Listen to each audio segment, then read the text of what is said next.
ئێمە زانین لە دێر زەمانەوە کوردستانیان و کوردستان کەوتۆتە بەر ئەم هێرشی داگیرکاری ئەم دراوسەیانە ئەمە یەکەم جارنیەوە هەموو ئەشزانین کە کوردستان یەک دەوڵەت بووە چۆن کراوە بە 5 پارچەوە چونکە بەشی کەشمان هەیە منطقەی یەریڤان و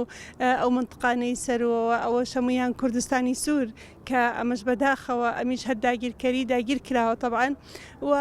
دەبینین کە لا یەزال بەم داگیرکاریەش ڕازینین دوژمنانی کورد بە تایبەتی باکوور کە لا یەزال چاوی بڕیوەتە خاکی کوردستان دەیەوێت کە هەرچی هەیە لە کوردستانیان و خاکی کوردستان هەمووی بۆ خۆی بەرێت.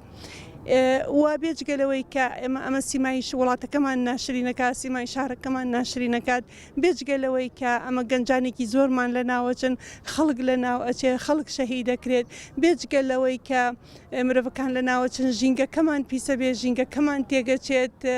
و ئەمانەی ئەم منطقانەی کە تورکیا قەسفیەکات هەمووی شوێنەواری زۆر گرنگی تێدایە شوێنەواری زۆر کۆنی تێدایە کە چەندین هەزار ساڵە کۆنە و بێجگە لە شوێنەواریش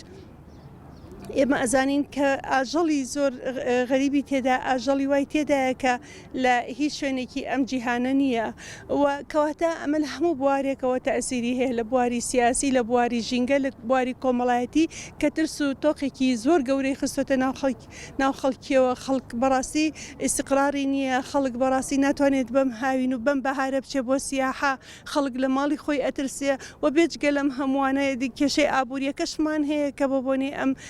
قەسفەی کە ئەمە گرانیەکی زۆرە کە ئێمە هەمومان ئەزانین کە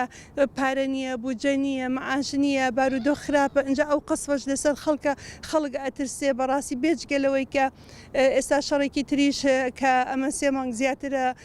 لە بینی ئۆکرانیا و رووسیا بەردەوامە خەڵک لەوەژە ترسێ کە جەنگی جیهانی سێم بێەوە ئێستا حالیەن ئەمەش هاتۆتە سەری ئەم داگیرکاری تورکیا بۆ سەر کوردستان دەبێت خاوەنی سنوورێکی تند و تۆڵ بێت تۆڵتر بێت لەوە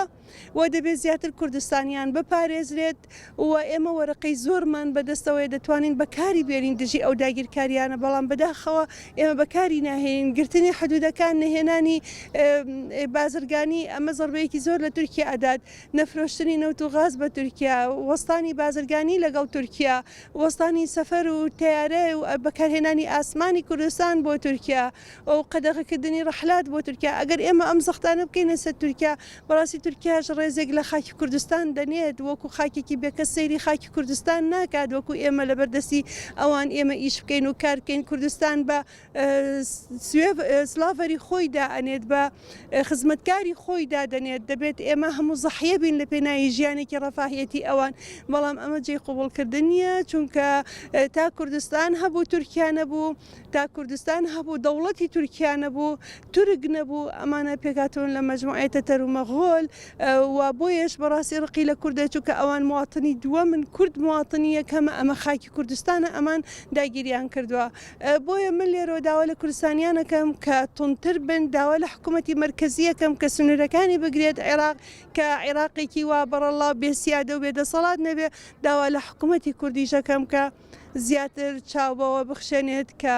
نێڵێت تورکیا ئەم دەستدرێژیانە بکاتە سەر هەرێمی کوردستان و داوا لە کوردستانیانەکەم لە ڕێکردنە جوانەکەی ئێوە کە خۆم قەدەغەی بازرگانیم کرد ینی قەدەغەی کڕینی شتومەک و ئاڵا و شتی تورکیم کردووە بە هیچ شێوەیەک ینی جاران بە دەدەقە من بازارم کردبە ئێستا من بە سعاتێک بازارەکەم یەکەیەکەی خوێنمەوە مەیدن تورکیا بێت من بە هیچ شێوەیەک